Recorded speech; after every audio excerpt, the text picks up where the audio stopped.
Okay, so we're back into the dancing and the partying. This is pretty much a time where you've kind of started to mellow out depending on the size of your wedding. Again, because we're looking at smaller weddings like 20 to 50 people, it's not going to be as big a show. This is a much smaller place to see. You may have seen another couple other photos in some of the other slides where I've caught the bride being spun around with a ton of people around them, and that's a little bit more complicated. Here at a smaller wedding, we want to be able to capture everybody and kind of get just a really quick snapshot into what's going on. It's also a good time to get these photos. These are good post photos right before the kind of dance and party. People are milling around, kind of looking around. I was able to come by, grab this photo, and then they decided to pick her up. So it's always good to kind of know what you're doing. Again, because everyone's kind of relaxed, walking around, I was able to pull Phil and Isabel over to the window and just take a really quick, clean shot of them outside their dance floor. Again, here they're starting to dance. I don't know if you remember the photo we had of Isabel and her bridesmaid dancing, but then I stepped in and caught Phil here thinking about dancing, not sure if he's ready to go yet. And then here, as we go on through the night, it starts to get much darker. Pushing this into black and white, I'm able to find a nice, good shot of them dancing. I think this one says a lot. It's very classic, and as you zoom out, you can kind of tell that it's got like a nice kind of ambience attitude to it. Again, here we turn color and they start to move a little bit. Lower shutter because I'm in such a dark area. If you have a flash, this would be a really good time to have that diffused, soft light flash. Fortunately for these weddings, the dancing was very short, so I didn't have to worry about that. Here's a little technique that I've used over the years, and I can show you more examples of these later, but I tend to do this weird kind of cool photography thing where you kind of have a low shutter. You can see that all these shutters are at a sixth of a second. This one's a third of a second. This one's a third of a second. We're still shooting at a high ISO, but what I'm doing here is I'm using the onboard really kind of crappy flash that's on top of my camera and letting the shutter stay open for a long time. What that does is that freezes one thing very quickly, and then I move the camera a little bit to have the ambient light kind of streak across the sensor.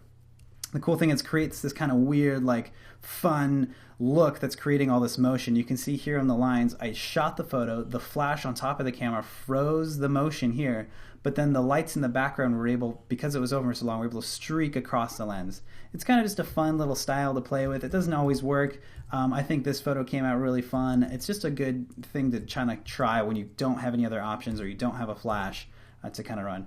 Also a good time to go by and get a whole entire family together. There's more space in the reception hall, so we're able to kind of come over and have them all get together and take a nice big family photo. Also, again, a good time to pull people aside, make sure you get photos that you want, that you may not have gotten before. This is without the flash, so you can tell it was very dark in there, and I was pushing it as much as I could. I'm at 32 ISO, 2.8 at a 13th of a second, which doesn't look that good, but you got to do what you can do. Here is the other wedding. We're outdoors, obviously capturing goofy stuff like the dad. Also another good time to get those photos that you wanted with the couple.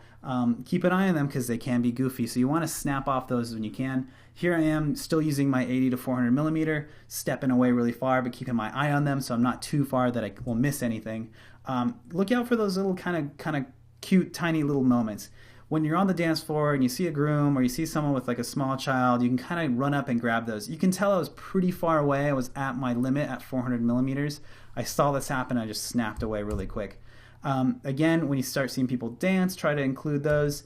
Try to look for the life of the party here. This gentleman here was pretty much the life of the dance party. He ended up dancing quite a bit, and I got a lot of good shots of him. This is just one really quick shot. He was super fun to shoot, and he would actually kind of ham it up for me at times.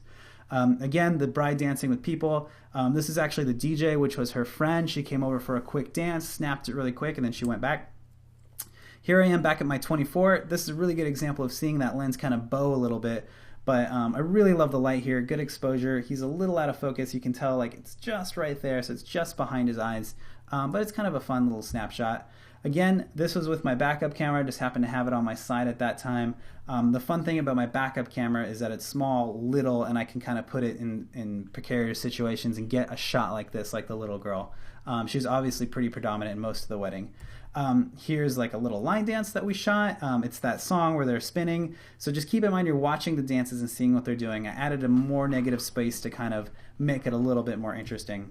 Finally, because my backup camera has a little Wi-Fi connector, just like Phil's wedding, we were able to fit the entire wedding guest list into one big shot. And I actually had to get up pretty high for this because there was no building like in Phil's wedding. So I got up pretty high, shot it with my backup camera, which is my little Fuji X-T1, and I was able to actually send this to myself wirelessly, send it to the bride and groom, and they literally posted it seconds after we took it, which is kind of a fun thing to have a little wireless camera that can connect to your phone if you're into social media and into getting all that stuff. It's a little hard to coordinate. The biggest thing about this was just to yell as loud as you can and tell everyone if they can't see you, you can't see them. So make sure that they can see your lens, because there's no way you're going to be able to get all of these people focused on you without telling them that. The big thing too, really got lucky here because they are, the sun is hitting their faces just a little bit, but they also provided all these sunglasses, which means that I don't have a lot of closed and squinty eyes, which is fantastic.